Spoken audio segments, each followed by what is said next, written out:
Muy buenas tardes. A nombre del Centro de Estudios Iberoamericanos de la Universidad de Puerto Rico en Arecibo, le damos la bienvenida a todos y a todas a la presentación del libro Dress, Fashion and National Identity in Puerto Rico, Taínos to Beauty Queens, a cargo del doctor Antonio Hernández Matos. Tenemos el lujo y el privilegio de contar con los dos autores del texto. Nos van a acompañar José Blanco, perdón, y Raúl J. Vázquez López. Les damos la bienvenida y le agradecemos que hayan acogido a bien pues sacar tiempo para compartir con nosotros y particularmente también afilarse, ¿verdad? Y para comentar y debatir con nuestro querido Antonio, investigador adjunto de nuestro Centro de Estudios Iberoamericanos.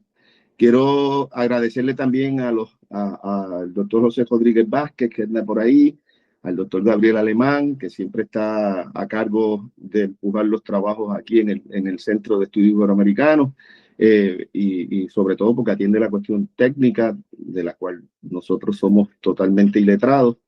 Quiero agradecerles a los estudiantes que se conectaron un poco para que vean qué otras cosas hacen sus profesores fuera o más allá del salón de clase y cómo se abren las posibilidades de conversar y de dialogar en torno a una variedad de temas. En este caso, en esta ocasión, sobre, no sé, esperaré que Tony, pues no he visto el libro, pero me sospecho que estará relacionando, ¿no? La moda y los gustos estéticos, particularmente las representaciones en los trajes de las Misses pues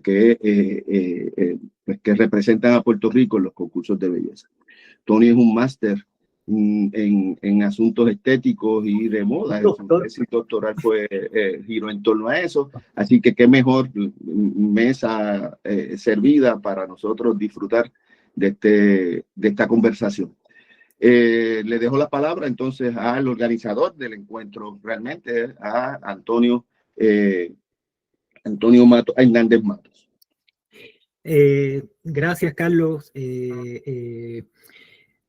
Quiero, como Carlos, extender la bienvenida, a todos los que están participando. Y antes de comenzar, ¿no? con mi presentación, quiero presentar a los autores del texto, el doctor José Blanco, ¿no? Profesor en el Fashion Institute of Technology en la ciudad de Nueva York, ¿no? Y el doctor o el máster Raúl Vázquez, que es investigador independiente, pero que afortunadamente este semestre también está dando un curso en el Fashion Institute of Technology. Y eso, cuando lo supe, me alegró mucho. Así que bienvenidos, ellos son los autores, ¿no?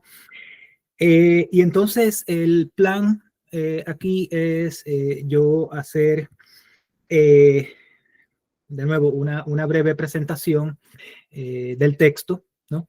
Y entonces luego los autores van a estar comentando sobre el libro también, un poco hablando sobre la génesis del libro y otros aspectos, ¿no? Y entonces finalmente se va a abrir el espacio, ¿no? Para comentarios, preguntas del público en general, ¿no? Así que, sin más, ¿verdad? Bueno, cambiándome los espejuelos, porque si no, no veo. Voy a comenzar entonces a leer la presentación. De nuevo, me excuso porque pues no trabajo mejor leyéndola que hablando desde las notas, ¿no? Así que, bueno, nada, aquí vamos y espero que, ¿verdad? Los mantenga conmigo durante este proceso. Bueno, buenas tardes. Quiero comenzar expresando mi agradecimiento, ¿no? A los autores por haberme concedido el privilegio y la responsabilidad, ¿no? de presentar su libro en este espacio. Agradezco profundamente la confianza depositada en un extraño al que apenas conocían, ¿no? Porque nos conocimos en una conferencia en Dallas el pasado marzo, creo que fue, ¿no? Así que, y espero poder estar a la altura de sus expectativas, haciendo justicia al rigor y la riqueza de su obra. También deseo reconocer y agradecer a mis colegas del CEI por mantener vivo este espacio de reflexión y diálogo, por su compromiso con la producción intelectual y por brindarme la oportunidad de compartir hoy con ustedes en esta actividad que alimenta nuestro pensamiento colectivo, ¿no? En esta breve, aunque no tanto, presentación, me propongo 3 objetivos. Primero, situar el texto dentro de la historiografía y de los llamados estudios puertorriqueños, destacando su aporte y originalidad. Segundo, ofrecer un breve resumen de los capítulos. Y tercero, plantear algunos puntos de diálogo y desacuerdo con la propuesta de los autores, ¿no? Así como posibles líneas de investigación que el texto sugiere o inspira. Con esto paso entonces al primer punto, ¿no? Entonces, ok. Ubicación del texto, ¿no? De entrada, debo aclarar que este texto no es un texto de historia. Los autores no se proponen escribir una historia de la moda en Puerto Rico, ni pretenden rastrear linealmente la evolución del vestido en la isla. Tampoco buscan construir una historia total del traje y la moda en la isla, ¿no? Evidentemente. Más bien, su propósito es examinar la moda como un fenómeno cultural, social y político, un campo de producción simbólica que revela las tensiones y transformaciones de la identidad puertorriqueña a lo largo del tiempo. En este sentido, la moda no se concibe como un mero reflejo de los cambios históricos, sino como un espacio activo de creación de significados, donde se negocian identidades, jerarquías y pertenencias colectivas e individuales. En palabras de los propios autores, se trata de una historia de la expresión y búsqueda de identidad a través de la vestimenta. Durante buena parte del siglo XX y especialmente en su segunda mitad, la historiografía puertorriqueña y las disciplinas que hoy conforman los llamados estudios puertorriqueños estuvieron marcadas por fuertes corrientes que determinaron los temas de investigación y los enfoques metodológicos. La historia política dominó el quehacer intelectual durante décadas, hasta que en la década de 1970 la llamada nueva historia desafió y desplazó ese paradigma. Influenciada por el materialismo histórico marxista, esta corriente introdujo nuevos sujetos históricos, la clase obrera, los sectores subalternos, los marginados, y nuevos espacios de análisis, el taller, las relaciones obrero-patronales, el conflicto de clase. Hacia las últimas décadas del siglo XX y los inicios del XXI, emergió además un discurso neonacionalista que reavivó la cuestión nacional como eje del debate. Este giro, junto con otros desarrollos intelectuales, acentuó el interés en lo político, lo social y lo económico, definiendo categorías como raza, clase y género dentro de marcos relativamente estables y estrechos. Por ejemplo, raza, los no blancos, clase, los pobres o marginados, y género, como las mujeres de esos grupos. Como ha señalado Aileen Finley, estas narrativas tendieron a organizarse dentro de una dualidad persistente, en las que las acciones y alianzas históricas se interpretan como heroica construcción de la nación o trágica colaboración colonial, o más ampliamente dentro del dualismo entre resistencia y acomodo, que aún permea la historiografía puertorriqueña. Sin embargo, como advierte el historiador cultural T.J. Jackson Lears, en el estudio de las sociedades contemporáneas, sociedades de consumo, el análisis de las élites dominantes, blancas, masculinas, educadas y acomodadas, constituye una dimensión crítica de la historia social y, añado yo, también de la historia cultural. De forma similar, la historiadora Elizabeth Cohen ha señalado en sus estudios sobre las prácticas de consumo de las clases trabajadoras en Estados Unidos que solo, y estoy citando, solo un trabajo comparativo entre los hogares obreros y los de clase media permite discernir si la cultura material de la clase trabajadora es distintiva o parte de un sistema cultural más amplio. Cierro cita. En Puerto Rico aún necesitamos más trabajos de este tipo, capaces de conectar las experiencias materiales y simbólicas de distintos grupos sociales dentro de marcos globales más amplios. En este sentido, el libro que hoy nos ocupa, quizás sin querer queriendo, como decía aquel personaje, ¿no? Mexicano, ofrece un valioso ejemplo de cómo aproximarse a la vida material y cultural de los diversos sectores que habitan tanto la isla como su diáspora, en diálogo constante de construcción de identidad. Paso entonces a la presentación de los capítulos. En la introducción, los autores establecen los parámetros conceptuales y metodológicos de su investigación, asumiendo a Puerto Rico como un estudio de caso privilegiado para analizar la relación entre traje, moda e identidad nacional en un contexto colonial. Su objetivo no es escribir, como dije antes, una historia de la moda en sentido convencional, sino examinar cómo las prácticas del vestir y las representaciones del cuerpo funcionan como lenguajes simbólicos en la construcción y disputa de la nacionalidad puertorriqueña. El análisis se articula en torno a tres conceptos principales. Traje, lo que en inglés es costume, que aquí pues lo traduzco como disfraz, ¿no? Y moda.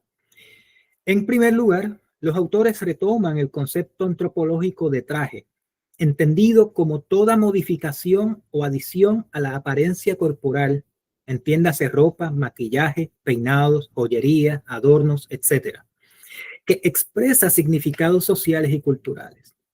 En segundo lugar, desarrollan el concepto de disfraz, definido como aquel traje utilizado en ocasiones especiales y que difiere de la vestimenta cotidiana.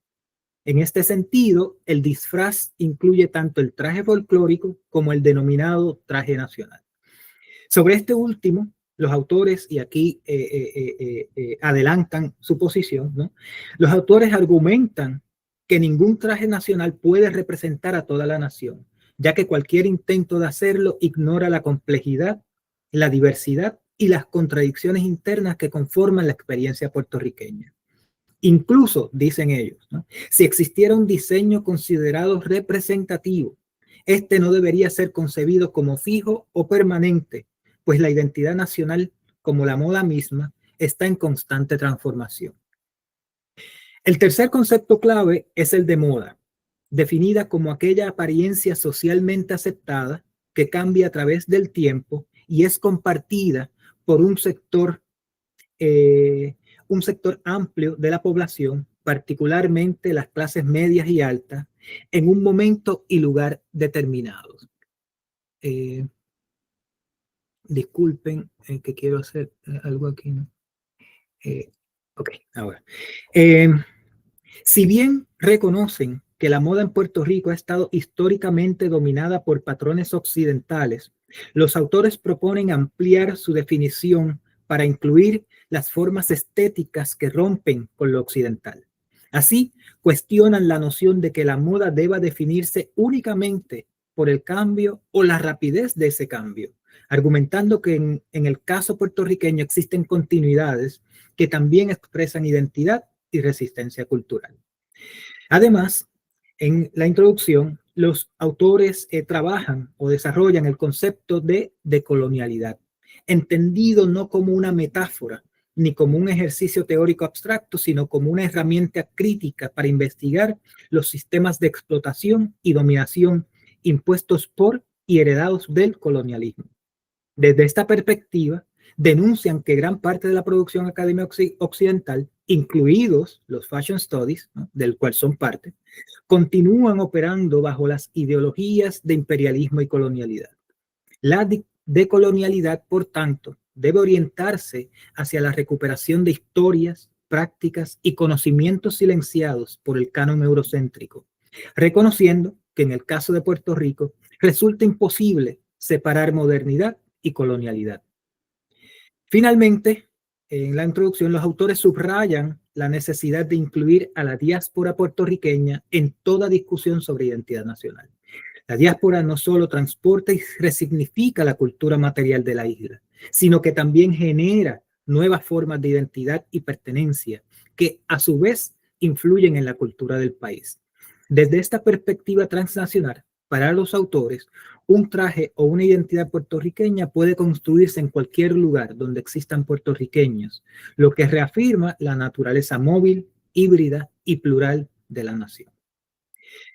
En el primer capítulo, los autores examinan el fenómeno del resurgimiento de movimientos taínos en Puerto Rico, situándolos dentro del contexto más amplio de las revoluciones culturales de las décadas de 1960 y 1970. Este resurgimiento se interpreta como parte de un proceso de búsqueda identitaria y resistencia cultural frente a la hegemonía estadounidense y a los discursos que han definido la modernidad puertorriqueña desde afuera. Los autores reconocen, sin embargo, las limitaciones históricas que enfrenta cualquier intento de reconstruir las prácticas culturales y vestimentarias de los pueblos taínos, debido tanto a la escasez de fuentes directas como a la mediación colonial que caracteriza los registros existentes. Aún así, sostienen que puede afirmarse con certeza que la imposición del catolicismo y de las normas europeas sobre el cuerpo y la modestia implicó un profundo proceso de aculturación. La introducción de nuevas formas de vestimenta asociadas a las jerarquías sociales europeas transformó las concepciones locales sobre el cuerpo, la desnudez y el decoro. No obstante, advierten que este proceso de aculturación no significó una mera imitación de los modelos europeos, sino que fue una adaptación en la que el traje continuó funcionando como marcador social y cultural dentro del orden colonial, ¿no? O sea, los campesinos vestían a lo europeo, pero no era el mismo tipo de traje que las clases acomodadas, ¿no?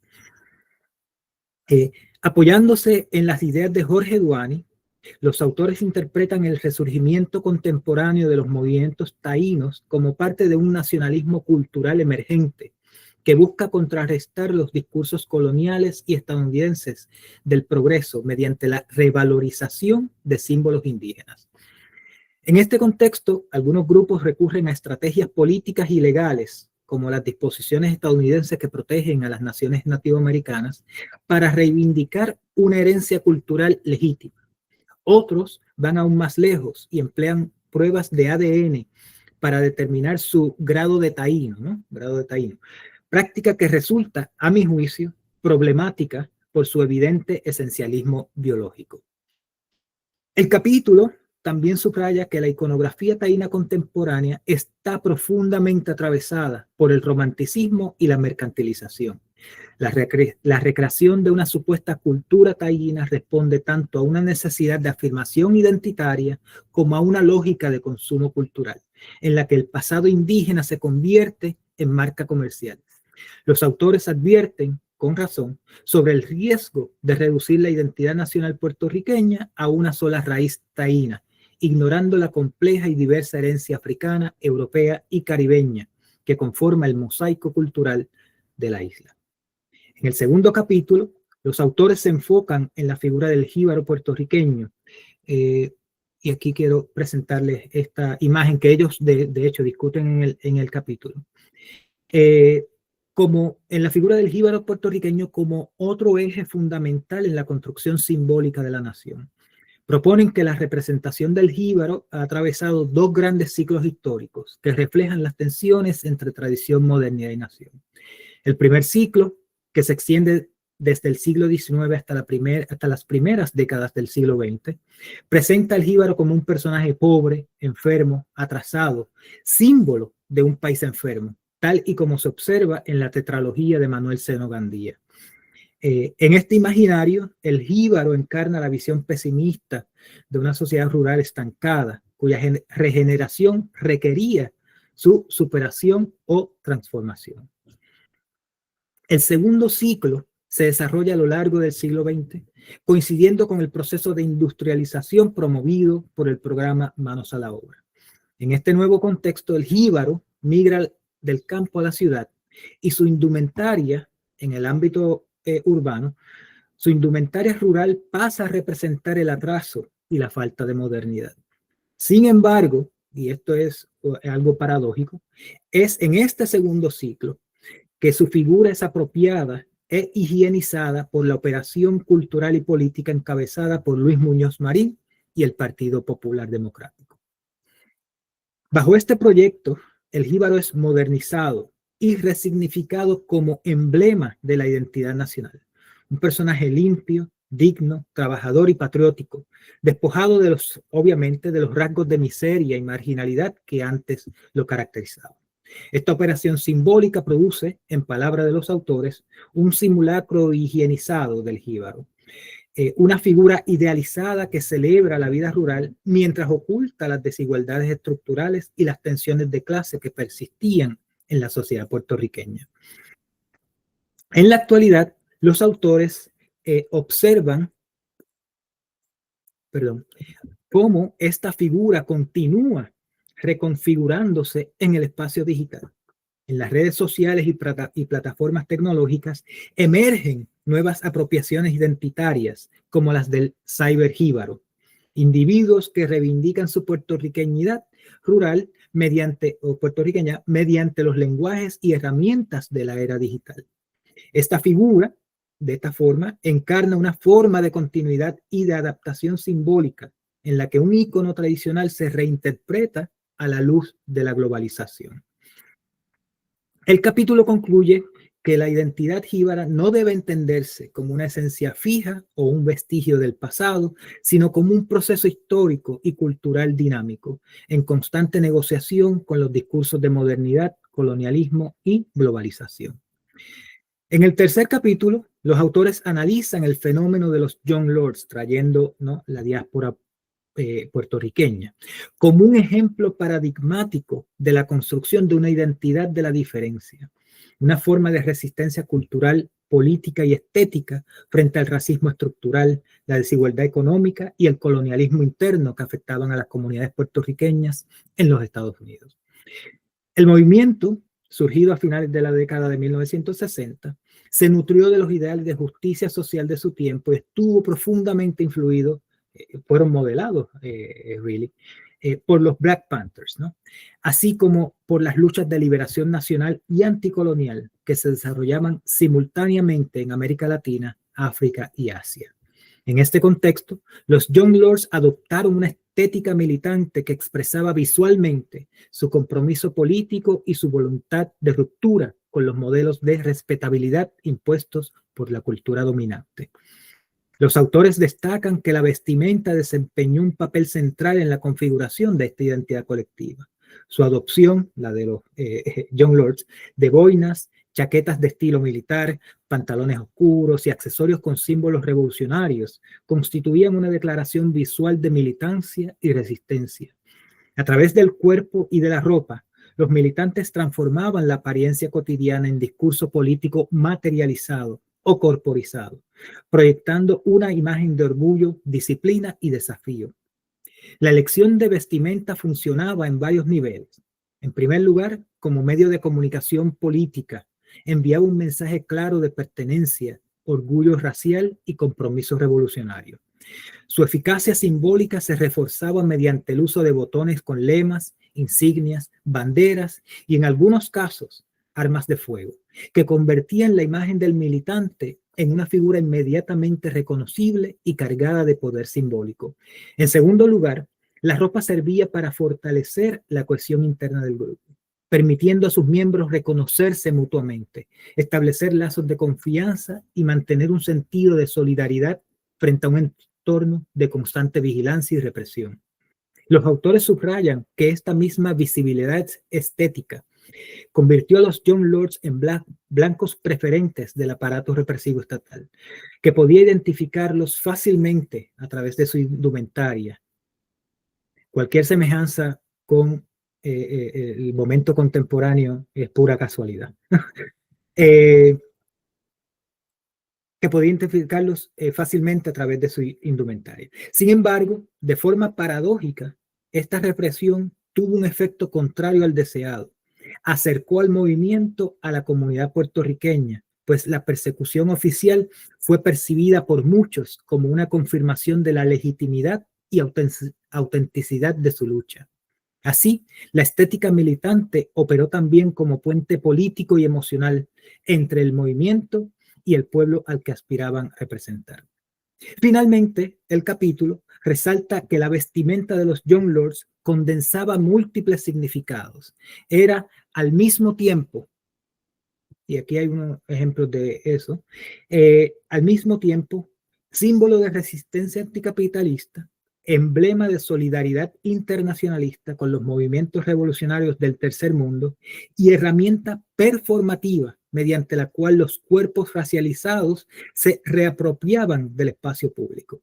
La ropa no solo identificaba a los militantes, encarnaba su proyecto político de afirmar una puertorriqueñidad radical, orgullosa y descolonizadora en el corazón del contexto urbano estadounidense. En el cuarto capítulo, los autores marcan la transición hacia la segunda parte del libro, centrada en los festivales populares de Santiago Apóstol en Loíza y las máscaras de Atillo.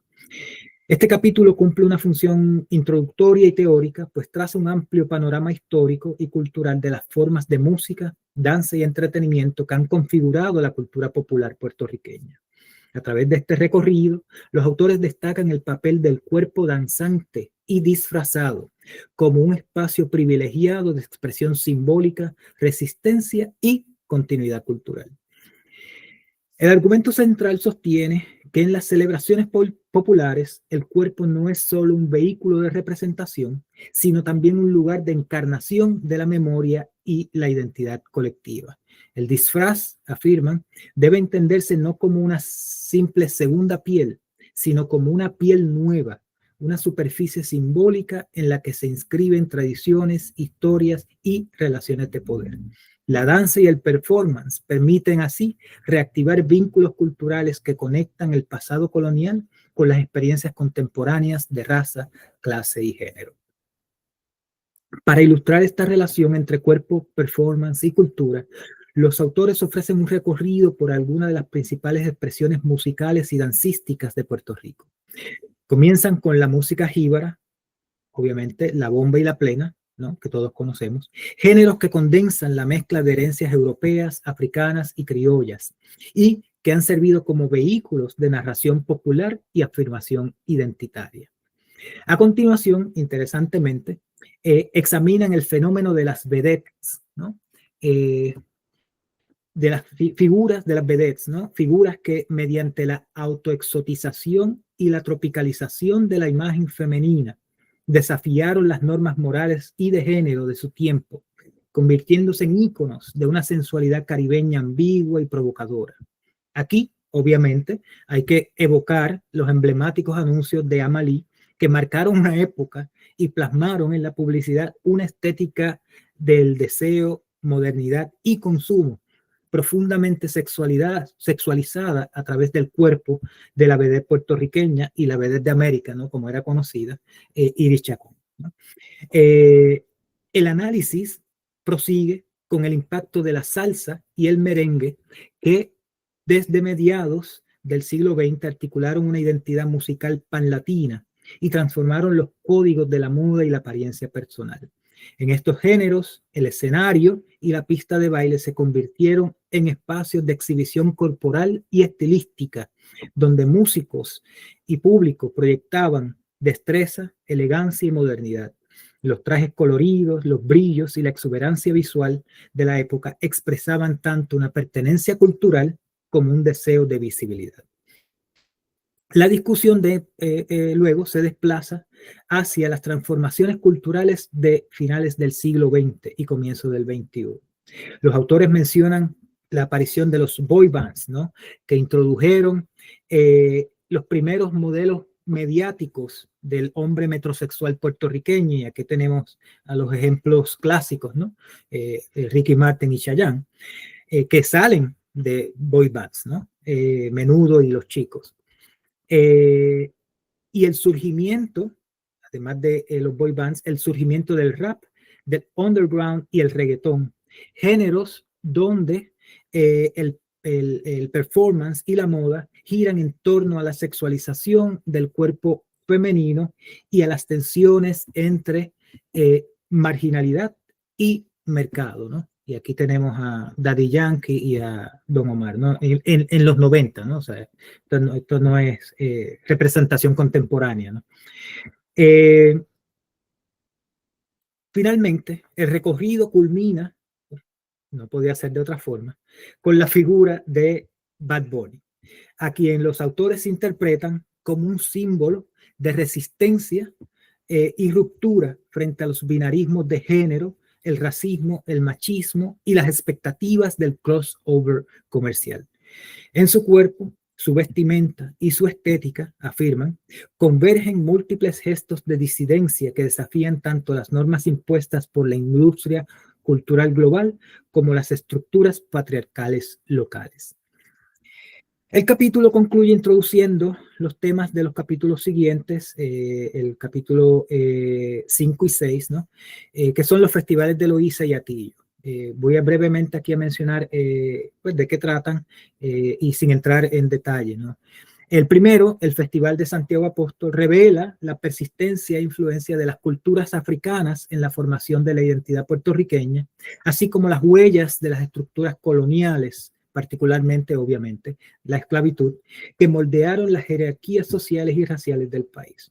El segundo, el capítulo sexto, el Festival de Máscaras de Atillo está asociado con las tradiciones españolas de extender las celebraciones de Navidad hasta el periodo de Cuaresma.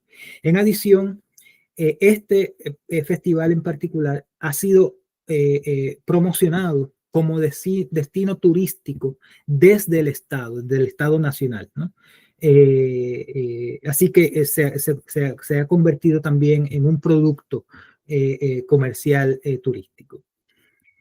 El séptimo capítulo abre la tercera y última parte del libro, dedicada al análisis de la moda como industria y como espacio de producción cultural en Puerto Rico. En el capítulo, los autores trazan una historia social y económica de la confección en la isla, destacando el papel central de las mujeres en ese proceso y la manera en que la moda se ha convertido en un campo profesional y simbólico profundamente vinculado a las dinámicas coloniales, migratorias y de género. Perdón. El capítulo comienza subrayando la historicidad del trabajo femenino en la confección desde los tiempos coloniales. Coser en el hogar para sí mismas, sus hijas o familiares fue una práctica cotidiana y heredada que combinaba saberes domésticos, creatividad artesanal y reproducción cultural. Con la llegada de la industria de la aguja y el trabajo a destajo, esta labor doméstica se transformó en una fuente de ingreso, mal que bien, para muchas familias trabajadoras. Sin embargo, las condiciones eran precarias, los salarios bajos y el reconocimiento profesional limitado o absolutamente ninguno. Así, lo que había sido una actividad doméstica y reproductiva se convirtió en un pilar de la economía textil femenina, marcando el ingreso masivo de las mujeres al trabajo salariado. Los autores notan otros cambios estructurales ocurridos tras la invasión estadounidense de 1898, que introdujo nuevas formas de consumo y sociabilidad, ¿no? Por ejemplo, el surgimiento de las tiendas por departamento no solo transformó los hábitos de compra y las nociones de modernidad, sino que también abrió espacios de empleo e independencia económica para las mujeres urbanas. En este sentido, por ejemplo, otro ejemplo, ¿no? La inauguración de Plaza Las Américas a finales de la década de 1960 simboliza un punto de inflexión, un hito del consumo moderno en el Caribe y un espacio donde la moda se entrelazó con la construcción de identidades de clase, género y nación, ¿no? Aquí recuerdo una anécdota de un profesor que tuve en la UPR, Argeo Quiñones, yo sé que algunos de ustedes lo conocen, que nos contaba que él estudió en UMass Amherst, ¿no? Y pasaba largas temporadas sin venir a Puerto Rico, ¿no? Pero pues siempre se mantenía leyendo las noticias, ¿no? Y pues bueno, las noticias, los periódicos hablaban de la crisis económica en los 70, ¿no? Y la crisis económica, etcétera. Y que en una ocasión él estaba llegando a Puerto Rico y desde el avión vio el estacionamiento de Plaza Las Américas repleto a capacidad, ¿no? Y pues entonces que le produjo un momento de confusión porque, bueno, o sea, si tanto se habla de la crisis económica. O sea, ¿cómo es posible que el estacionamiento de este complejo esté así de lleno? ¿De dónde, no, saca la gente el dinero para consumir, ¿no? Ok, en la segunda mitad del siglo XX, los autores destacan el surgimiento de diseñadores puertorriqueños, tanto en la isla como en la diáspora, que lograron insertar la moda local en circuitos regionales e internacionales. Este periodo también vio la llegada de diseñadores migrantes caribeños, especialmente cubanos, cuyas experiencias y técnicas enriquecieron la escena local. Estas trayectorias demuestran la naturaleza transnacional y caribeña de la moda puertorriqueña, en la que las fronteras entre lo local y lo global se diluyen en un constante intercambio de estilos, materiales y sensibilidades estéticas. Y ellos mencionan como ejemplo clásico de esto es la adopción de la guayabera por parte de el hombre puertorriqueño, ¿no? La guayabera siendo un elemento característico de la cultura cubana. El capítulo también identifica los espacios de visibilidad que permitieron el desarrollo de la moda local, los certámenes de belleza, las tiendas por departamentos y las boutiques especializadas, que funcionaron como vitrinas de promoción para diseñadores y modistas. No obstante, tengo que decir aquí que hay que tener en cuenta la reconfiguración del mercado, ejemplificada por casos como el de la Gran Vía, que los autores mencionan, que trajo procesos de rebranding que elevaron los precios, restringieron el acceso y desplazaron la moda local hacia un consumo más elitista y aspiracional. Yo estoy casi seguro que Raúl debe recordar, ¿no? La Gran Vía, y en la Gran Vía era donde mi familia, que era pobre, trabajadora pobre, compraba la ropa y de hecho hasta los uniformes escolares, ¿no? Era un lugar donde pues uno podía conseguir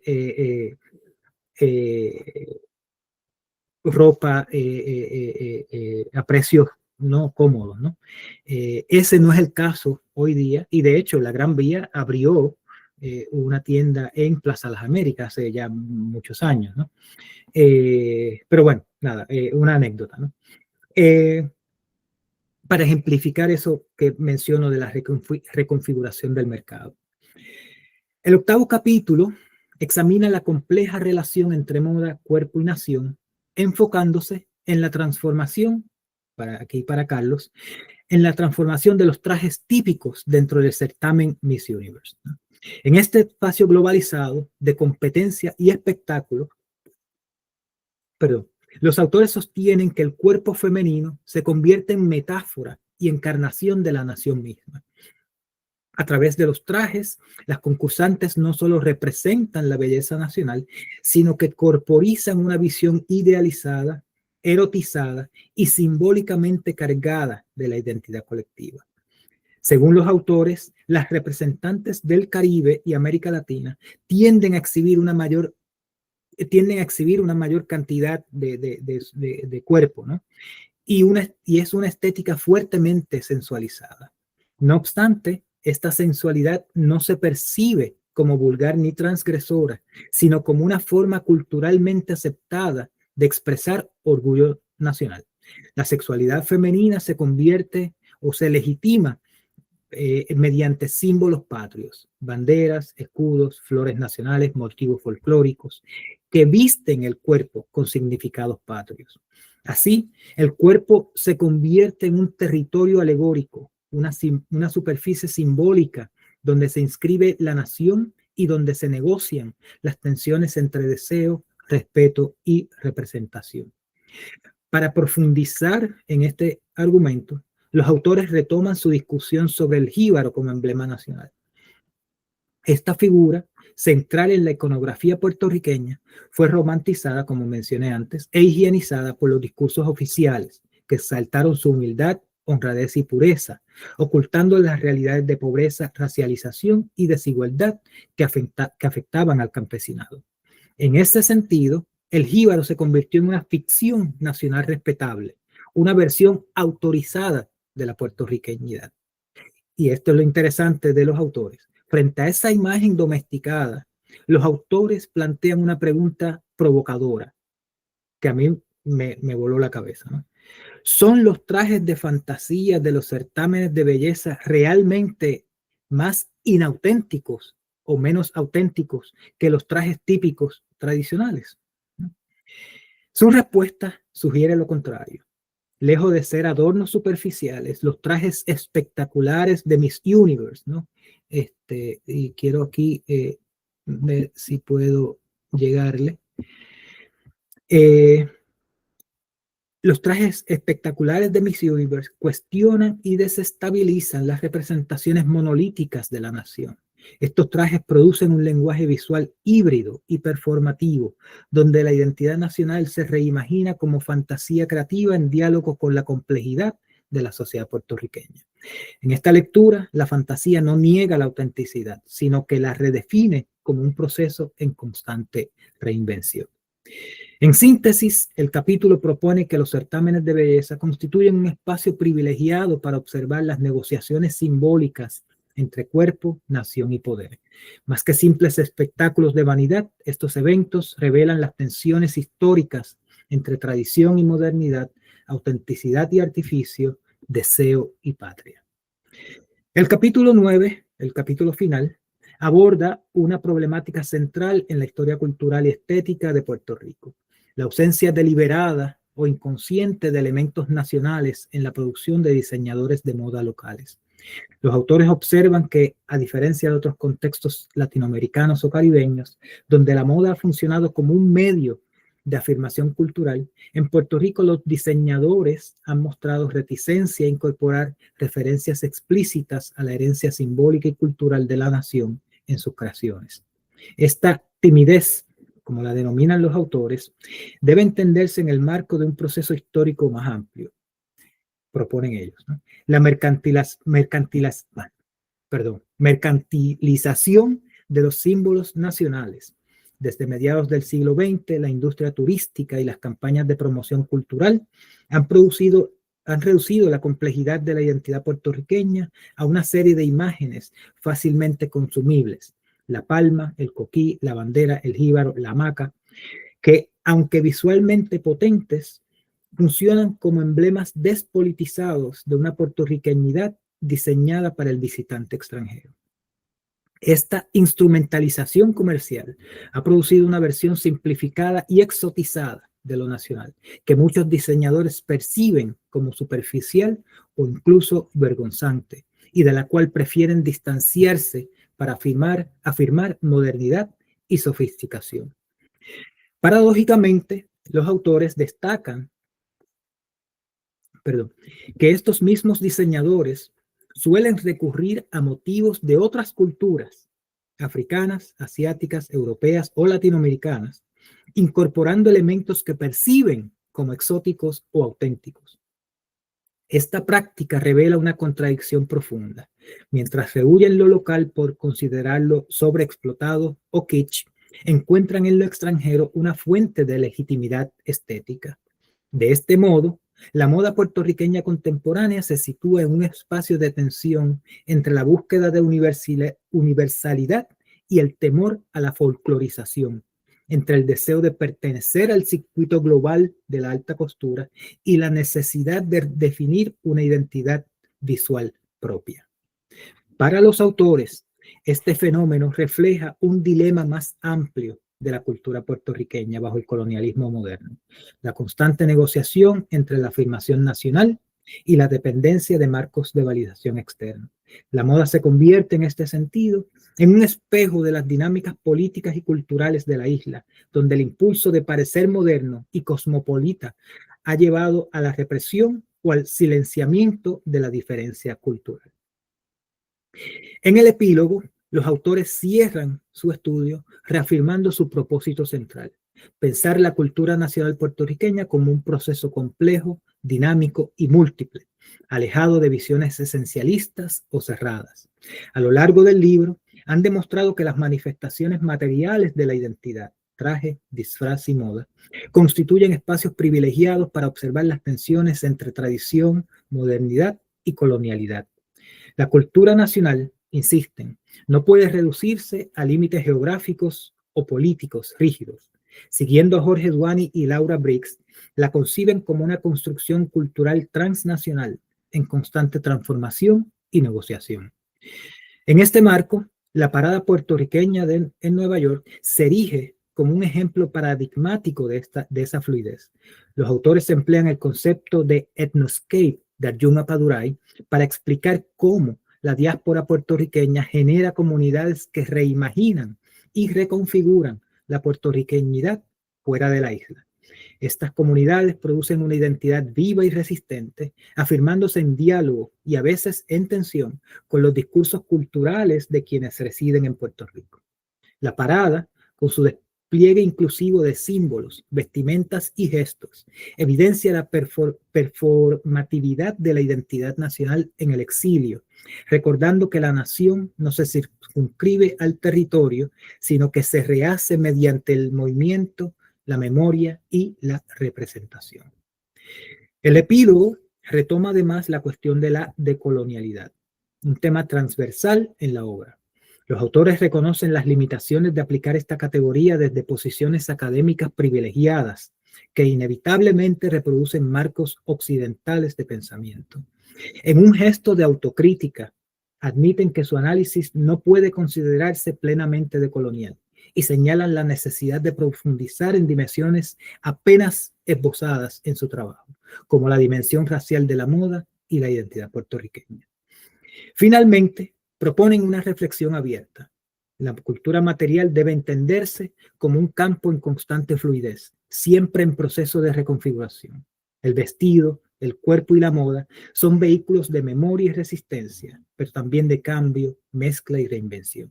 En última instancia, el epílogo invita a pensar la nación no como una esencia fija, sino como un tejido en movimiento, hecho de desplazamientos, contradicciones y nuevas formas de imaginar lo puertorriqueño en el mundo. Aquí cierro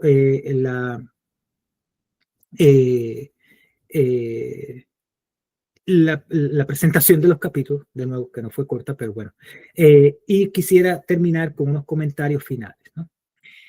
En mis comentarios finales quisiera delinear algunos lineamientos que considero fructíferos para futuras investigaciones sobre la relación entre moda, identidad y cultura en Puerto Rico.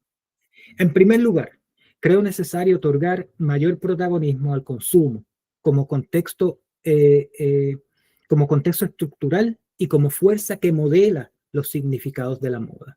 Analizar la moda desde la perspectiva del consumo permitiría comprender cómo los objetos, los cuerpos y las imágenes circulan en un entramado económico y simbólico global en mayor profundidad.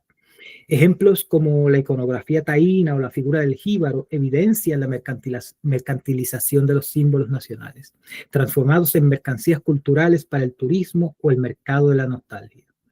Sin embargo, este mismo enfoque podría abrir nuevas lecturas contemporáneas, como el caso de Bad Bunny, cuya estética y performance, a mi ver, y utilizando el consumo, el análisis de la sociedad de consumo como lente, ¿no? Encarnan lo que Gilles Lipovetsky, el sociólogo francés, denomina la era del vacío, un momento dominado por el individualismo hedonista y narcisista, donde el consumo se convierte en un lenguaje de identidad y distinción. En segundo lugar, me parece pertinente cuestionar la propuesta de entender la moda fuera de las ideas de cambio rápido y continuo. Esta exclusión, a mi juicio, borra lo que hace de la moda un fenómeno histórico específico y la diferencia de otros conceptos afines como el traje, la vestimenta o el disfraz, ¿no? La mutabilidad, esa tensión entre lo efímero y lo moderno, constituye el núcleo mismo del concepto de moda para mí, ¿no? Y es lo que permite vincularla con procesos más amplios de modernidad, deseo y transformación cultural. En tercer lugar, los autores plantean elementos sugerentes que podrían desarrollarse en investigaciones futuras sobre moda y diáspora.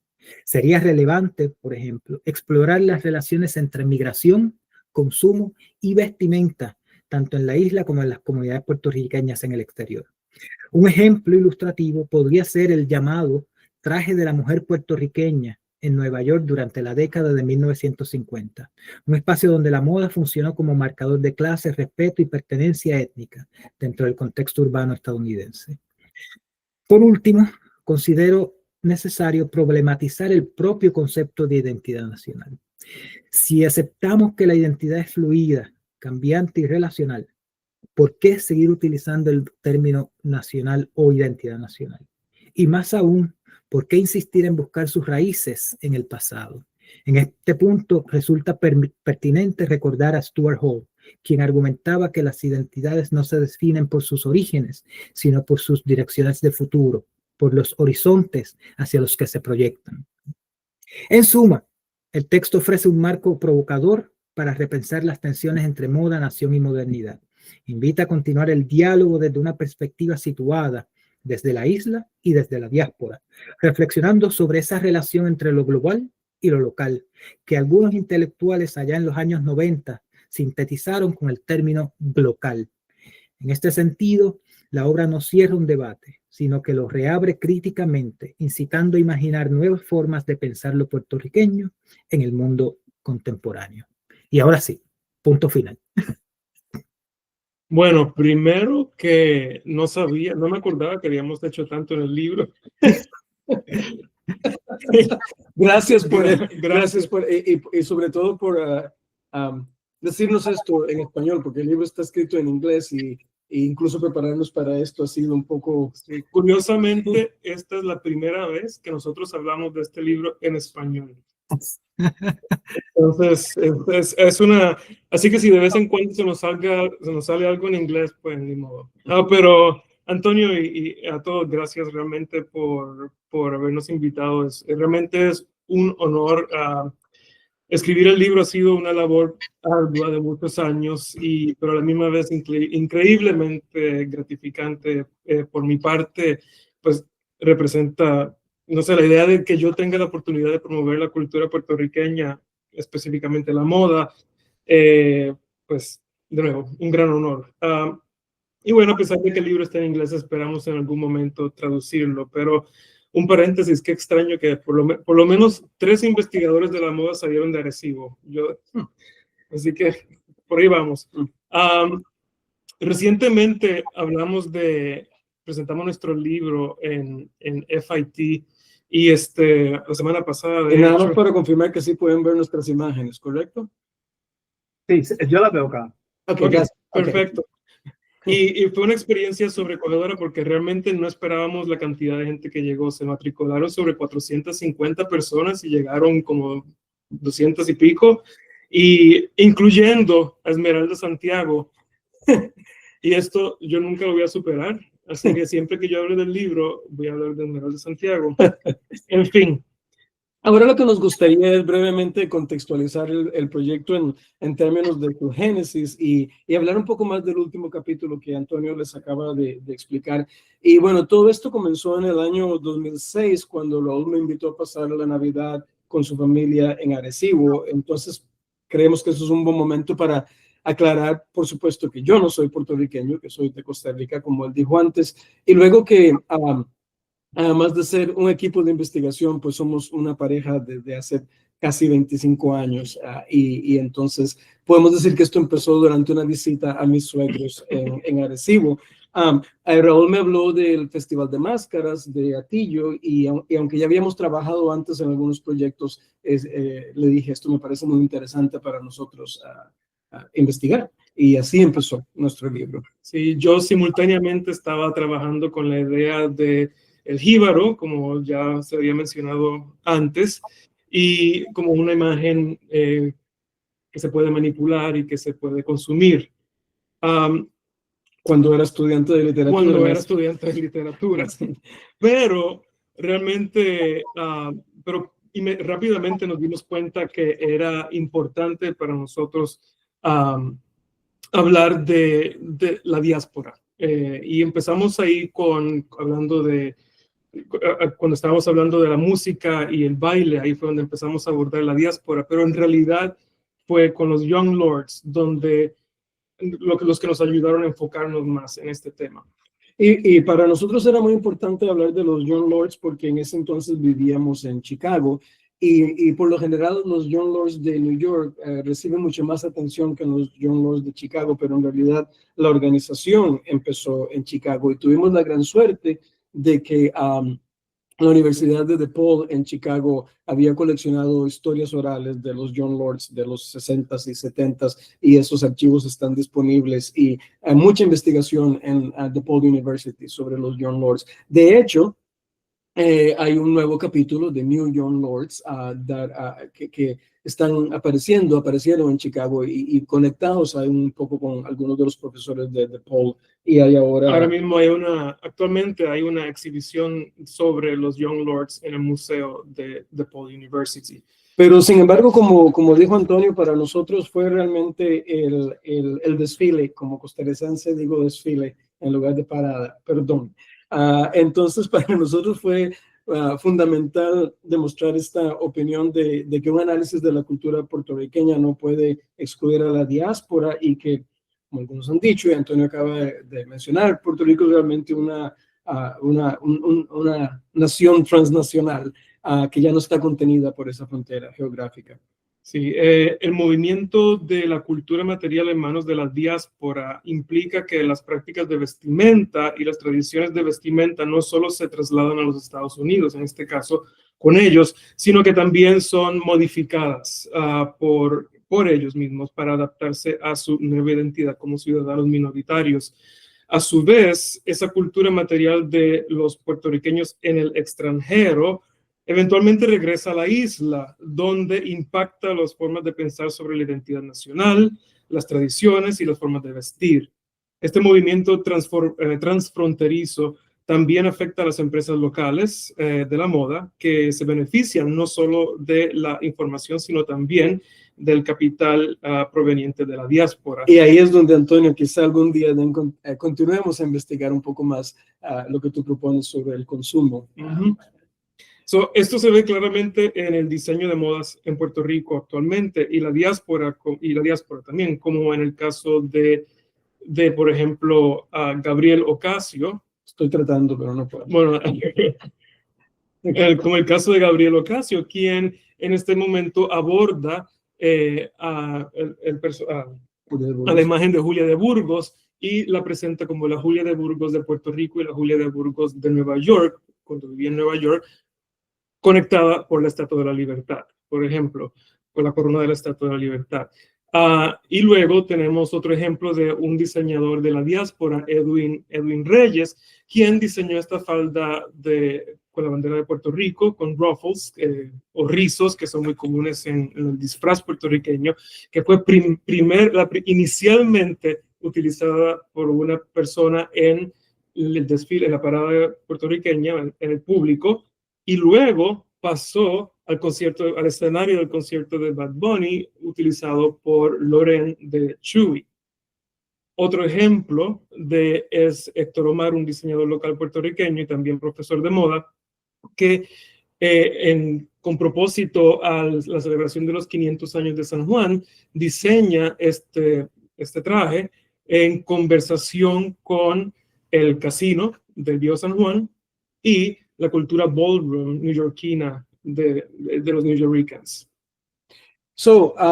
Regresando entonces a esta idea de la comunicación entre el archipiélago y la diáspora, regresamos de nuevo al festival, porque es importante para nosotros mencionar que The National Puerto Rican Day Parade es la celebración más antigua de la diáspora latinoamericana en los Estados Unidos y también se considera el festival más grande de su tipo en el país. Esa escala finalmente nosotros la experimentamos en el año 2024, cuando finalmente nos mudamos a Nueva York y pasamos horas y horas en el parade y, bueno, Raúl no podía ni caminar casi al final de esto, pero el evento es particularmente interesante porque constituye una reunión festiva de un grupo étnico que no es un grupo de inmigrantes en el sentido legal.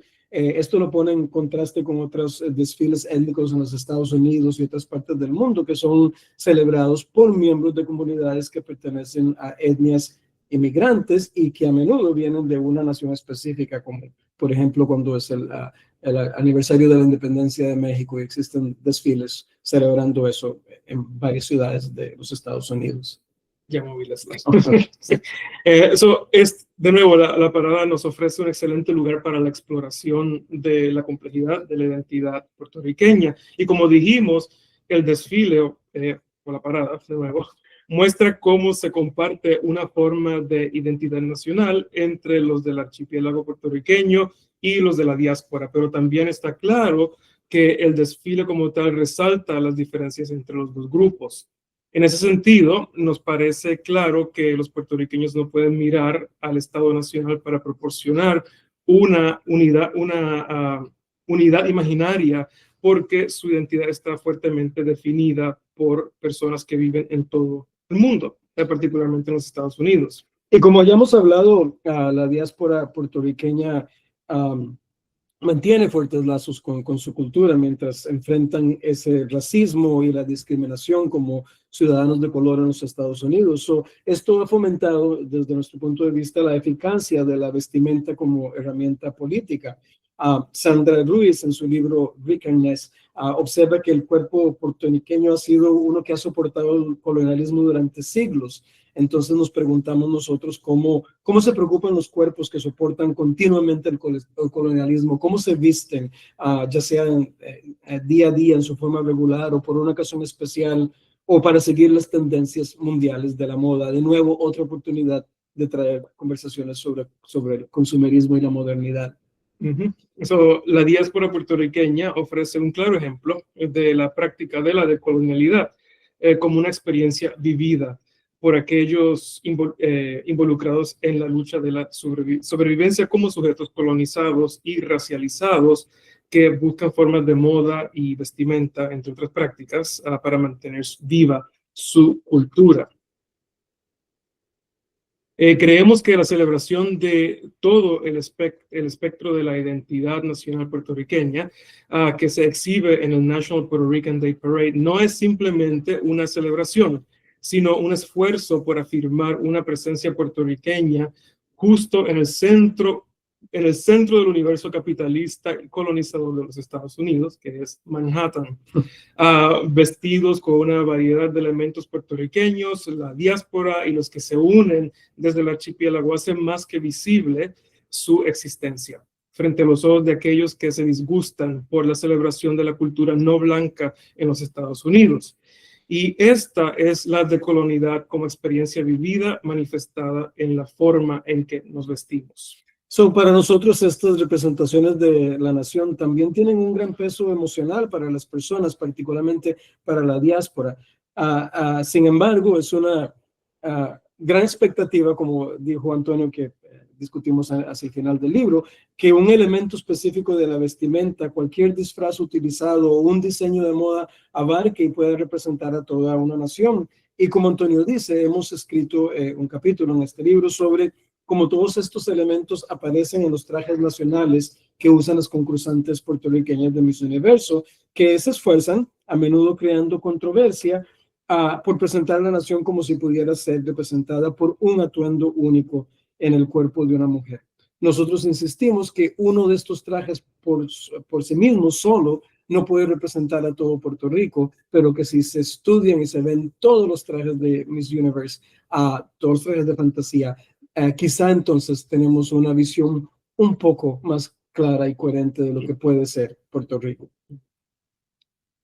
Bueno, como ya se ha dicho bastante el día de hoy, grandes conversaciones sobre cómo se preserva y expresa la identidad puertorriqueña a través de la cultura material se han llevado a cabo durante siglos y continuará su flujo y reflujo. Sin embargo, tal vez hay un je ne sais quoi que todo puertorriqueño percibe y experimenta como algo que define su identidad. Yo no sé. Estas conversaciones y desacuerdos son esenciales para continuar descubriendo qué papel juega el vestido, los trajes especiales o disfraces y la moda en la configuración y reconfiguración de esa identidad. Creemos que la vestimenta y la moda, como expresión de identidad nacional, cultural e individual, son y deben seguir fluyendo. Muchas gracias. Tratamos de mantenerlo lo más posible compacto, pero de nuevo, gracias Antonio por esa magnífica magnífico resumen de nuestro libro. Me puso un poco emocional y creo que no dije esto, pero para mí ha sido, por supuesto, un gran placer y orgullo aprender más sobre la cultura puertorriqueña a través de este proyecto con Raúl y a veces hasta me dan celos de no ser puertorriqueño, pero ¿qué se va a hacer? Bueno, meto la cuchara, Tony. Adelante. Modera, pero voy a meter la cuchara. No, dos cosas. Uno, Raúl José. Y José.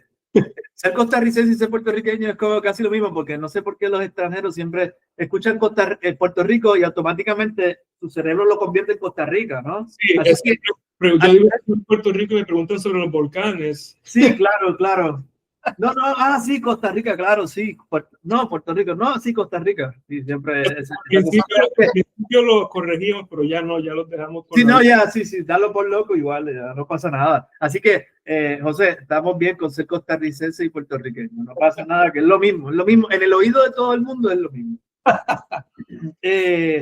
Una cosa que quiero apuntar para nuestros estudiantes en términos metodológicos. Bueno, antes.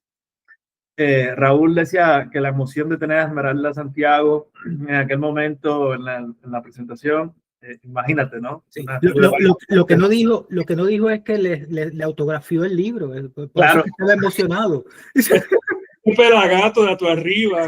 Esmeralda estuvo con nosotros hace tiempo tanto aquí en Arecibo, pero lo otro es que yo creo que no vas y de verdad lo digo porque la presentación de Tony quizás sea la presentación más importante que vas a tener en tu libro con un experto como Tony. Y la presentación, Tony, de verdad tengo que decir que estuvo espectacular. El análisis es el análisis más agudo que yo creo que quisiera yo tener un libro como este y que alguien así me evalúe y haga el análisis. De verdad que esto es un privilegio y entiendo que Raúl y José estén emocionados porque de verdad Tony, la presentación estuvo, vamos, por encima de cualquier otra posibilidad, ¿no? Sí. Para mis estudiantes me gustaría, a los compas José y Raúl, que nos hablen temas metodológicos, ¿verdad? ¿Cómo se construye el libro? Yo sé que Tony lo desarrolla un poco así, pero fue más por capítulos. Y yo creo que hay 3 aspectos fundamentales que ustedes trabajan y un poco para que nuestros estudiantes de investigación vayan mirando cómo se monta un proyecto de investigación como esto, ¿verdad? Las etapas en las que se construyen. Ustedes hacen un análisis del Puerto Rican Dress, del Puerto Rican Costume y del Puerto Rican Fashion, dividiendo esos 3 conceptos y sobre esas 3 distintas dimensiones montan este proyecto, ¿verdad? Partiendo de unos conceptos teóricos y metodológicos y dividiendo entonces en los enfoques, ¿no? Entre lo que es el vestido, ¿verdad? Casual, lo que usamos cotidianamente, ya lo que es el disfraz o el costume y la industria de la moda y todo eso, ¿verdad? Y cómo son 3 formas de abordar este tema del dress, el fashion y la national identity. Así que por ahí me gustaría. No, perfecto. Mira, nosotros cuando empezamos a hacer esta investigación estábamos mirando específicamente un tema, digamos máscaras, el Festival de Máscaras de Atillo, pero no empezamos pensando en un libro. Y fue poco a poco donde empezamos Hay varias publicaciones que hicimos antes de este libro que luego vimos, sí, las revisamos y las actualizamos, pero por ejemplo, hubo un momento donde uno descubre, bueno, aquí hay algo, los temas parecen ser, no tienen nada que ver con el otro, pero de repente uno empieza a ver un hilo que los une. Y así fue como decidimos escribir el libro. Los 3 temas de dress, costume, fashion, para decirlo en inglés, responden a los 3 términos que se utilizan típicamente en el estudio de la moda y los 3 son problemáticos. Los 3 son discutidos constantemente. Dress, como dijo Antonio, es el término más antropológico. Todo es dress, postura, perfume, joyería, lo mínimo que tú le hagas al cuerpo es dress. Un tatuaje es dress. Y eso pues es bastante, se acepta bastante bien. Costume, sin embargo, Que Antonio tradujo como como disfraz. disfraz, es el más difícil de realmente de manejar y aceptar, pero sí sigue siendo útil porque presenta límites colonialistas, porque definen este tipo de vestuario como algo romántico, como algo congelado en el pasado, como algo que realmente No evoluciona. no evoluciona. Y bien sabemos que eso no es verdad. Y luego moda. Bueno, el término de moda, como Antonio hizo la observación al final, de que él cuestiona la idea de que la moda no es sobre el cambio. Esta es una conversación que, como tú sabes, hemos visto a través de escritos, a través de artículos, en conferencias donde la gente pelea unos contra otros, y en social media donde se insultan unos contra otros sobre cómo definir el término moda. Y un punto de vista es que la moda es definida por cambio, y que la moda es definida más por consumo, y la moda es definida más por estructuras capitalistas europeas, básicamente.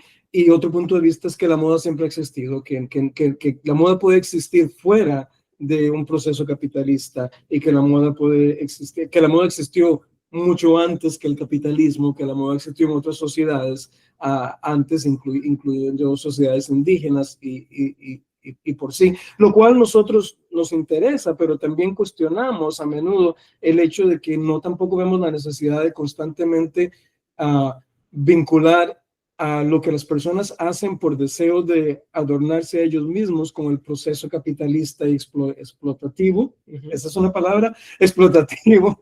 Explotador, con el proceso capitalista explotador de la industria de la moda. Entonces, es una conversación que nos podría tener aquí hasta las 8 de la noche, y la cual es muy, muy interesante, y podemos, por supuesto, continuar hablando. Entonces, esas definiciones nos ayudaron a ubicar nuestra investigación dentro de larger research de moda. Y bueno, tenemos el reto de que este libro lo publica Bloomsbury, que está en Londres, que designa el tema como niche. Entonces, eso es otra cosa otro aspecto que tenemos que manejar, además de cómo ubicar la moda latinoamericana en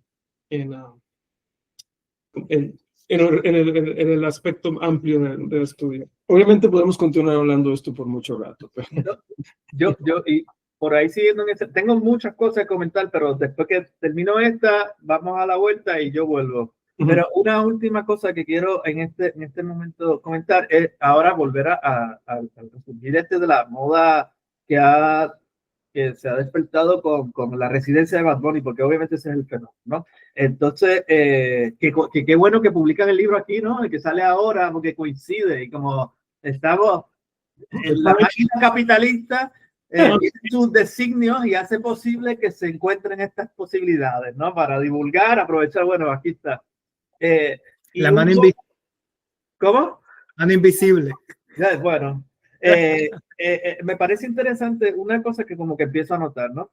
Siempre en la diáspora ha tenido la necesidad de hacer más referencia a los símbolos de la puertorriqueñidad, la bandera, una camisa de la bandera, la gorra de la bandera en el coche para identificar y marcar una cosa que aquí no veías.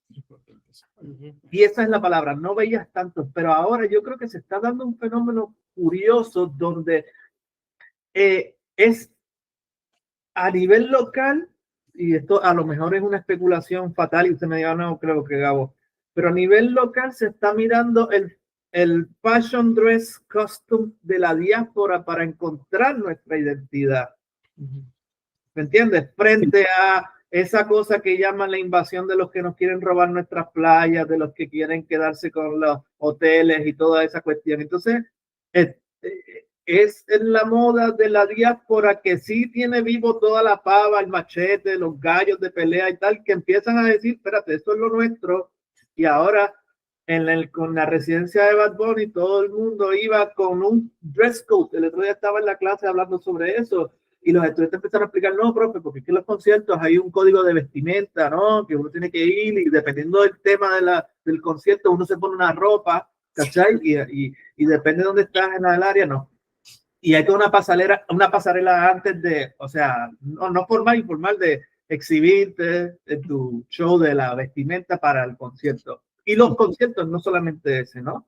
La música urbana o lo que sea. Entonces me parece curioso eso porque ha habido, no sé hasta qué punto se puede hablar de un resurgir de una moda puertorriqueña que a mí por lo particular me recuerda más a la estética de la diáspora. ¿Cachai? Sí. Por ahí no sé si hay algo. Sí, primero rápidamente, porque yo sé que Raúl quiere hablar de esto, pero rápidamente quería decir que esta es una conversación que tengo a menudo con mis estudiantes en FIT sobre cómo las diásporas siempre acogen a la nacionalidad mucho más que las personas en su país. O, por ejemplo, tengo estudiantes de India que dicen que ellos raramente utilizaban el sari cuando estaban en India, pero que aquí en los festivales Diwali, que es este próximo fin de semana, lo utilizan más a menudo. Y todos mis estudiantes de otras partes del mundo dicen, porque se convierte en una forma de celebración. Pero yo sé que Raúl también tiene algo que decir sobre el concierto de Bad Bunny y esto. Sí, esto, la verdad que el libro, otros libros se tendrán que escribir y se escribirán sobre el fenómeno de lo que ha pasado con la residencia de Bad Bunny. Y nosotros enviamos el último manuscrito cuando, una semana después de que salió el primer single con el video de Bad Bunny. Logramos, de Concho. Logramos poner un párrafo ahí antes de enviarlo para poder añadir contexto, pero sí, todo ha cambiado. Todo ha cambiado. Desde que nosotros publicamos este libro ahora ha habido mucho. Y incluso eso que mencionas de que esa estética de la diáspora se ve más en Puerto Rico, es cierto. Lo hemos visto por diseñadores propios de que viven en Puerto Rico, radicados en Puerto Rico, que han acogido más la iconografía puertorriqueña. Por ejemplo, creo que es Jair Cabán con el pava bag, handbag, que es una pulsera hecha de una pava. Vemos, por ejemplo, a otros artistas como se me olvida el nombre, Raúl Alejandro, que también está llamando y adoptando esta imagen. Las máscaras de gigante. Todo esto, le subió el volumen. El volumen ha subido mucho y absolutamente creemos que eso es en parte contribución de la diáspora. Hubo un artículo en Vogue Magazine recientemente sobre cómo la residencia de Bad Bunny, creo que decía Ignited, en lo que estás diciendo, el retorno a una identidad cultural. Es bien interesante. Si hubiera ocurrido un poco antes, sería parte de nuestro libro. Sí, y de hecho es un fenómeno histórico, ¿no? En el caso, hay historiadores que han estudiado el caso de la diáspora mexicana durante la Revolución Mexicana y la década luego, que proponen que la identidad, o sea, los fundamentos de lo que eventualmente viene a ser la identidad mexicana en México se construyen en la diáspora. Porque en México en ese momento lo que había era un desbarajuste, que todo el mundo se identificaba regionalmente, ¿no? Pero esta idea de México, o sea, viene de, o sea, hay unos fundamentos que vienen desde la diáspora mexicana en Estados Unidos. Claro, y yo creo que ahí, Tori, pensando los 70, ¿no? Con la salsa, un poco esa moda urbana en una sociedad donde nuestra urbanidad es bastante pobre comparado con la ciudad de Nueva York, ¿no? Sí. Entonces toda esa moda que viene de la década del cocolito de los 80, principios de los 80, está dada por un contexto, viene de la construcción de la diáspora, ¿no?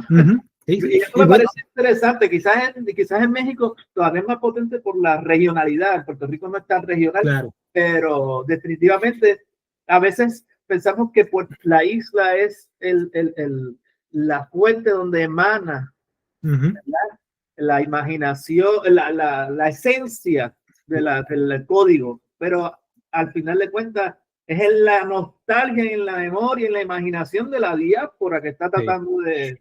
Y de hecho, aquí quisiera traer un elemento que los autores no, ¿verdad? Bendito, yo digo los autores, Raúl y José, no entran de lleno, pero a mí me parece que es importante y que pues hay que ver cuál es, cómo puede cambiar la lectura de estos fenómenos, y es el hecho de que el nacionalismo cultural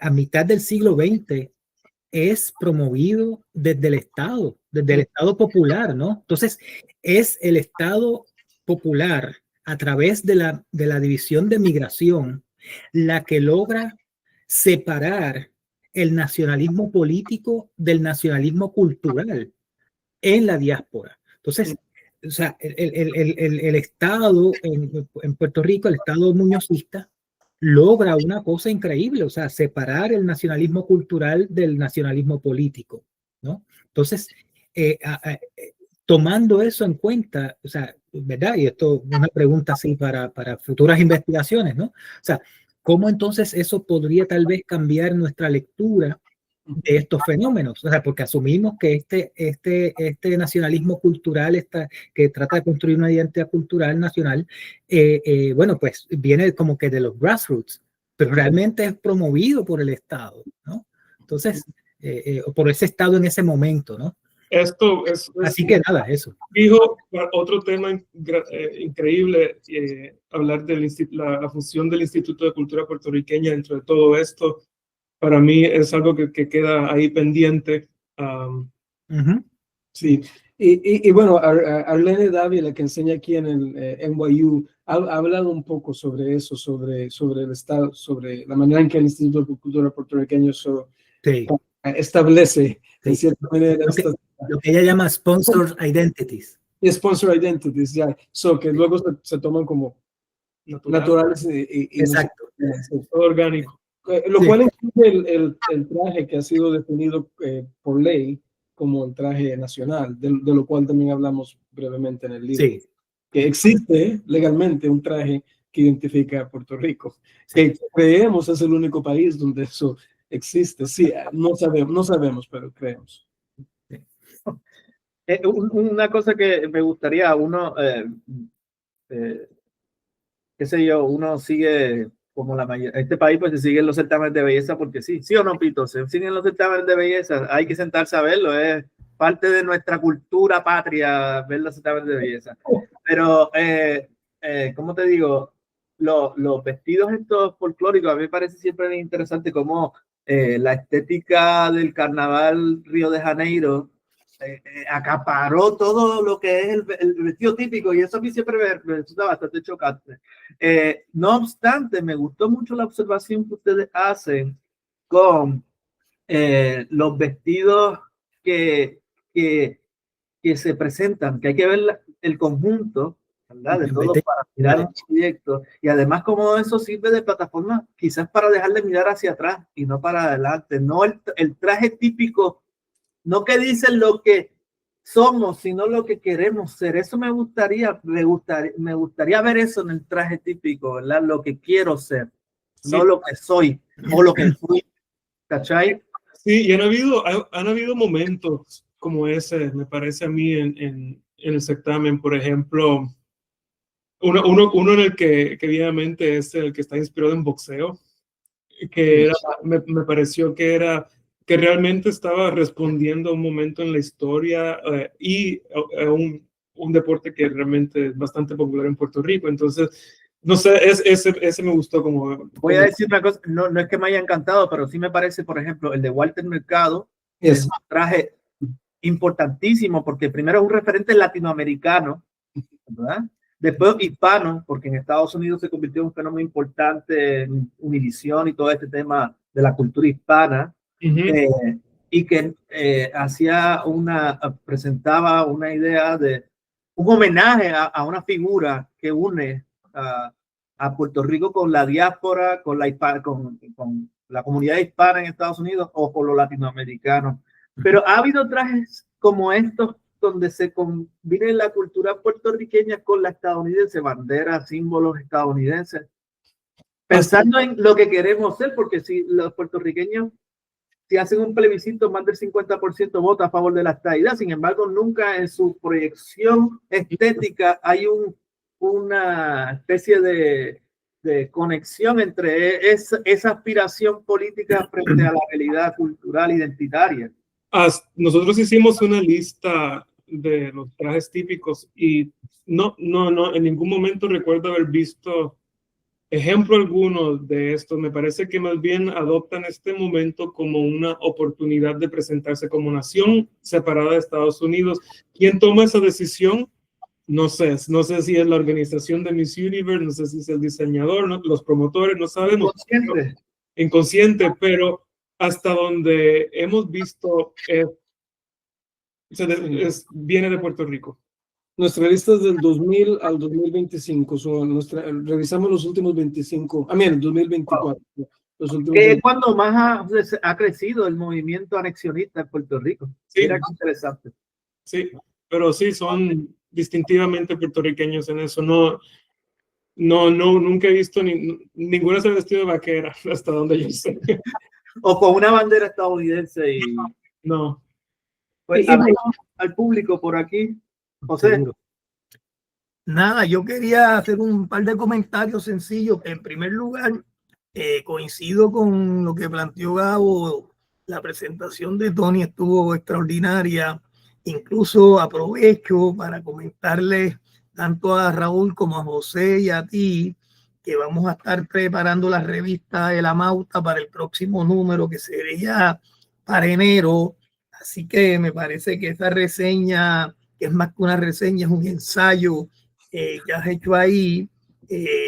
Ya sabe que la Amauta está abierta para que la envíes, y yo creo que incluso me gustaría que la enviaras con la sugerencia que también planteaste al final del escrito. Bien, eso. Me parece que el trabajo de Raúl y José es un trabajo de esos dignos de llamar una tesis doctoral, una exposición, un libro, una investigación. Gabo lo capta muy bien. ¿Cuál es para los estudiantes, verdad? ¿Cómo se lleva a cabo un trabajo de esta magnitud, con el cuidado, con la seriedad, con el manejo conceptual de conceptos que son siempre problemáticos y que están siempre abiertos a distintos debates? Eso es una condición que yo creo que era José el que comentaba, ¿verdad? Que provoca discusiones en todos los seminarios y congresos que se llevan a cabo y en todas las reseñas que se hace sobre un libro, ¿verdad? Que la forma en que lo maneja un autor, etcétera. Y en esa misma dirección sobre los conceptos, quizá viendo y apropiándome del título, ese tema de la identidad nacional, que es un poco lo que traiga ahora a colación, no deja de ser un concepto problemático. Es decir, con cuidado, la identidad nacional y el identitarismo nacional no siempre es algo positivo y puede tener distintos efectos políticos. Yo coincido totalmente con José y con Raúl en el que hay una insistencia, una identitaria en el contexto de Puerto Rico, ¿cierto? Pero está muy ligado, y sobre todo en este tema de traje, moda, disfraz, está muy ligado también, como ustedes han visto bien, a la cuestión esta de la sociedad del espectáculo, del entretenimiento, del consumo, y por lo tanto puede haber ahí un identitarismo que no es políticamente para nada, digamos, radical, y para nada una forma de presentar una resistencia que propone un cambio de las condiciones coloniales. Es decir, si hay una tradición o un país donde la identidad nacional culturalista es políticamente desdentada, no tiene garra, no tiene dientes, es la que ha impuesto el populismo muñozista desde la década de los 40-50 hasta nuestros días. Así que podemos estar todo el día poniéndonos banderas y poniéndonos todos los símbolos que quieran, yendo a todos los festivales, escuchando a Bad Bunny, todo lo que quieran hacer. Y al final el colonialismo está intacto, incluso es hegemónico junto con el anexionismo. Entonces, en ese sentido, su efecto político no deja de ser una de las grandes paradojas de los pueblos de la diáspora, de los pueblos, yo diría, pequeños, frente a un imperio tan poderoso, al que ha estado relacionado, ¿no? Atado, subordinado por 127 años, un siglo y un cuarto, no es poco tiempo. Y yo creo que esa necesidad de identidad expresa sin lugar a dudas una condición política de resistencia frente a condiciones de discriminación racial y étnica, ¿verdad? Y cultural.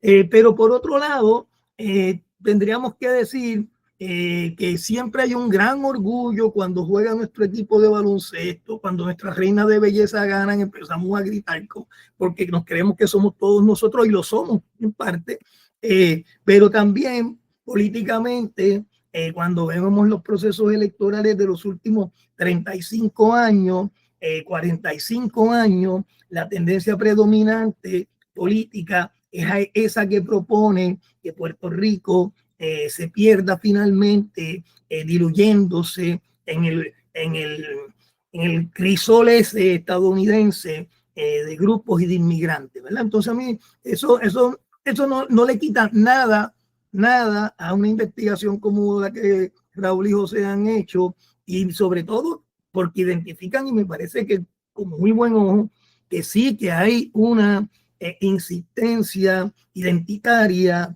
que puede estudiarse a través de todo este fenómeno, ¿verdad? De los íconos, de las formas de vestir, de las actividades deportivas, está ahí, de las actividades, por ejemplo, una cosa que iba a comentar, me parece muy interesante, los Young Lords, ahí sí que hay una identidad politizada y una identidad que no es, esa vestimenta no es para ir a desfile, no, es para significar una resistencia confrontativa con respecto a un orden imperialista que ha sometido a una nacionalidad a una dominación de más de un siglo, ¿verdad? Entonces, eso ahí está, eso, la politización está clara. Es distinto, ¿verdad? Yo creo que hay una distinción bien grande con el desfile de Nueva York. Tiene un carácter más festivo, más sin duda identitario, sin duda surge expresa la resistencia de una comunidad que ha tenido que atravesar, ha tenido que sostenerse en un ambiente no necesariamente acogedor, sino por el contrario, muchas veces hostil. Pero ahí la politización está más suavizada, es más la propuesta de lo que Tony llamaba el nacionalismo cultural. Sí.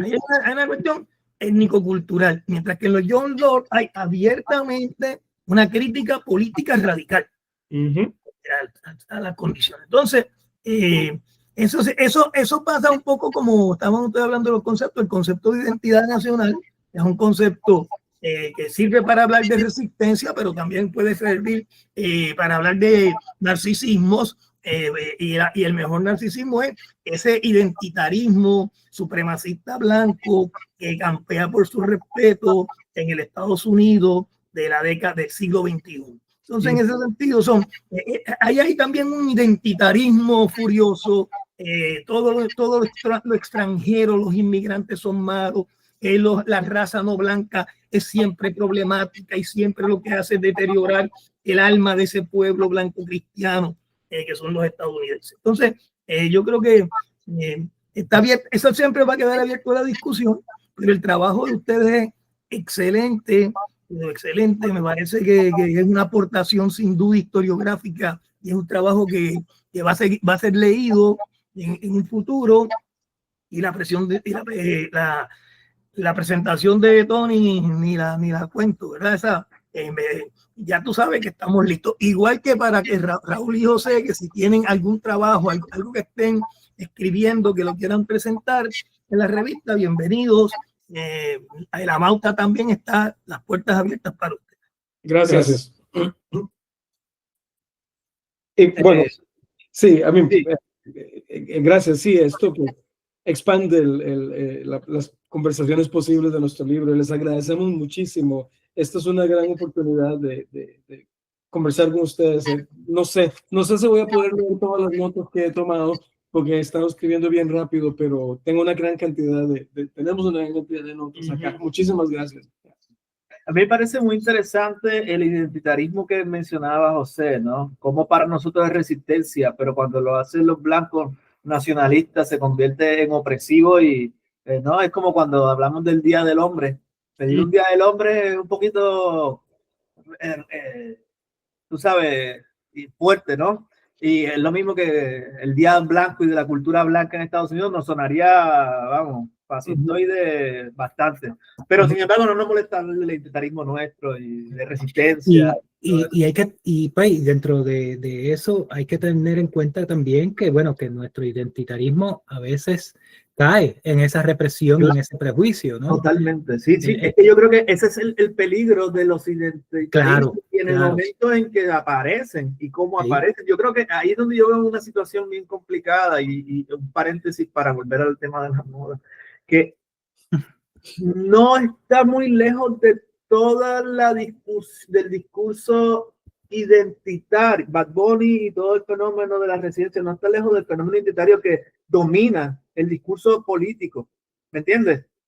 De volver a las identidades conservador, tradicional, que podría rayar hasta los reaccionarios. Volvemos al ¿cómo es eso de que volvemos al jíbaro y a la, ¿verdad? Sí. Pero bueno, esa es una y que los autores nos llaman la atención, ¿no? De que no podemos decir el jíbaro o lo taíno, a aquellos que, ¿verdad? Que de hecho, gracias a los autores, me enteré de que hay un grupo taíno que está reconocido por el gobierno estadounidense como tribu. ¿sabes? Yo tengo un colega de Nueva York, por ahí en Facebook, que él es un histórico en eso, que lee cuentos en las escuelas, es un colectivo que va a los sitios, la cultura taína en Puerto Rico y tal, que bueno, es un tipo de Nueva York toda la vida, ¿no? Sí. Y bueno, nada, o sea, eso es o sea, el hecho de que sea una minoría oprimida, discriminada, racializada, sea la que esté tratando de construir una identidad, no impide que en esa construcción haya unos racismos y una... Absolutamente. Como es el caso, y yo creo que los autores lo mencionan de pasada, ¿no? El caso de los dominicanos en Puerto Rico, ¿no? Sí, y es algo que se repite alrededor del mundo, en realidad, en Latinoamérica muchísimo, y hablamos, este es un tema peligroso, pero hablamos del problema de centralizar simplemente la identidad indígena, ignorando todas las otras identidades. Claro. Pero es algo que es muy difícil de decir, en realidad, porque puede ser bien problemático, sobre todo cuando ya tenemos casi 2 horas de conversación, pero para conversaciones futuras, ciertamente hay muchos casos de esto, por ejemplo, la camisa hawaiana, el aloha shirt, que bueno, tiene una historia bien complicada, viene de Japón y bla, bla, bla, pero recientemente ha sido adoptada por grupos de extrema derecha en Hawái, algo que había sido adoptado como un símbolo de la cultura hawaiana. Ahora hay grupos de derecha dentro de Hawái que lo usan. Entonces, esto es un ejemplo claro de cómo todo esto puede ocurrir. Lo que ustedes están hablando es bien interesante. Perdón, no sé si vas a decir algo. Está bien. Okay. Y bueno, y recientemente dentro del New York Times ha lanzado varios artículos precisamente analizando la moda de las mujeres dentro del movimiento MAGA, ¿no?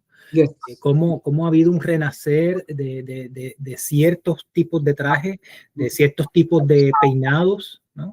Y entonces... Quirúrgicos también. Como claro. Y yo quiero mencionar algo, y ahí me voy al tema de la moda y un poco del consumo y todo ese asunto. Bueno, y de lo político. 2 cosas. Uno, me parece interesante cómo Milei, por el tema estético, es clave en toda esta cuestión de la moda, y Milei decía, y la ultraderecha ha empezado a coger esa idea de que los libertarios somos, una frase directa de Milei, estéticamente superiores. ¿Cachai? Pensando en el clean cut, en el acceso a ciertos niveles de moda más, ¿verdad? Alta, de De alta alta costura. gama, ¿no? Vestir y arreglarse de forma más, pues no sé, burguesada, como se quiera llamar, no sé. Mientras que la izquierda, salapastrosa, perroflauta, pelúa, barbuda, es Sandalias. estéticamente inferior, ¿no? Sí. Entonces, esa distinción, como en la moda he encontrado una manera de decir, esto representa una identidad, ¿verdad? Una forma de entender el mundo políticamente, ¿cachai? Y obviamente su superioridad estética, desde esa mirada, lo hace ideológicamente también superior, esas tendencias políticas. Y eso me llama mucho la atención. Por otro lado, la accesibilidad al consumo de moda. Yo creo que nunca la moda se ha democratizado tanto como ahora, en el sentido de que decía Tony, bueno, mis papás no podían ir a las tiendas de referencia a comprarnos ropa, a mí me llevaban a Mes Salvé. La ropa más horrible del mundo estaba en Mes Salvé, la ropa de los pobres, ¿verdad? Y mis padres obreros y amas de casa, allí no te podías poner los tenis ni los manos más chulos, sino lo de Me Salvé, que no hay forma que te quede bien, ¿entiendes? O después de Payless, si te iba mejor. Payless, no, bueno, Payless eran los zapatos en Payless, todos iban a Full Locker, ¿verdad? Esa diferencia. Pero ahora vino el fenómeno Shane, el fenómeno de la moda esta de usar y tirar. Zara con todo el tema de la moda esta homage de los grandes diseñadores y ha hecho accesible esa moda, pero está la culpa de justamente el problema ambiental que eso supone. Y ahora cuando los pobres podemos competir estéticamente con en la moda, con esos que son estéticamente superiores, somos malos porque contaminamos el planeta. Y explotamos a los trabajadores. Y explotamos a los trabajadores asiáticos y todo esto. Y los ricos usan unos maones de $400 con tejidos orgánicos hechos por trabajadores en condiciones de igualdad y tal, ¿no? Entonces, ahí me parece eso complicado. Sí. No, es que, bueno, es un tema muy de moda eso, realmente, y esto tiene que ver también con cómo se estudia la moda, que regresa al comentario de Antonio hacia el final, que es la idea de que muchas personas se refieren a personas que se visten fuera del sistema europeo como subculturas. En el estudio de la moda subcultural o even worse cuando dicen las tribus de moda. Entonces eso es lo que empieza a marcar una diferencia y aquí es donde Antonio tiene un punto muy importante de que se debería estudiar junto, pero realmente es bien complicado porque es difícil estudiar la moda sin inmediatamente darle un gran peso al capitalismo, porque es algo, lo más capitalista que existe es la moda, con la idea de que tiene que cambiar, de que solo los ricos lo pueden tener. Es bien difícil y por eso hablamos de esta idea de estar cuestionando estas ideas desde, por ejemplo, nosotros que enseñamos en el Fashion Institute of Technology en New York, que pues estamos enseñando a los estudiantes para que se puedan incorporar a ese mundo precisamente. Otro mundo, compa. No, exacto. Yeah. y aquí vamos. Y aquí vamos. Bueno, no me toman la cuchara, Tony. Los colegas están cansados, yo creo. Hay que mandarle café de Puerto Rico. Estimulados intelectualmente, en realidad. Gracias.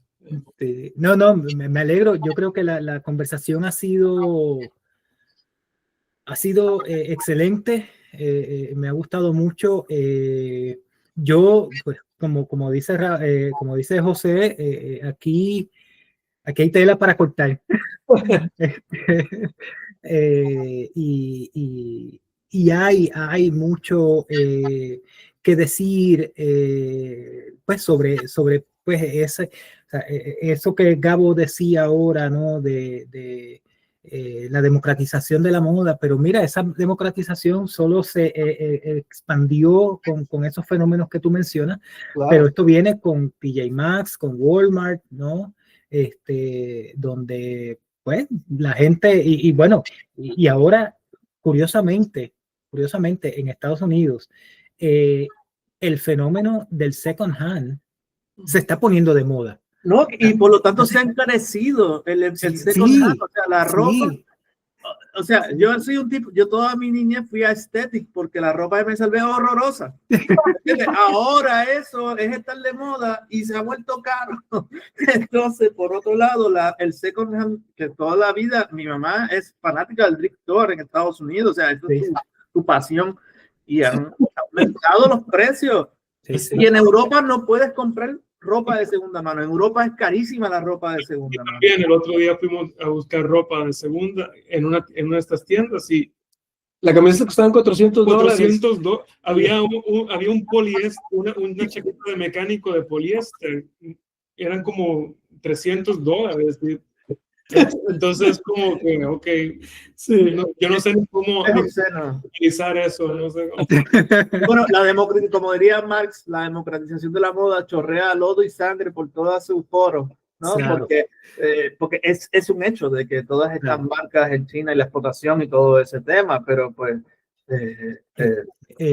pero ahí pues hay que también hablar, o sea, habría que hablar, ¿no?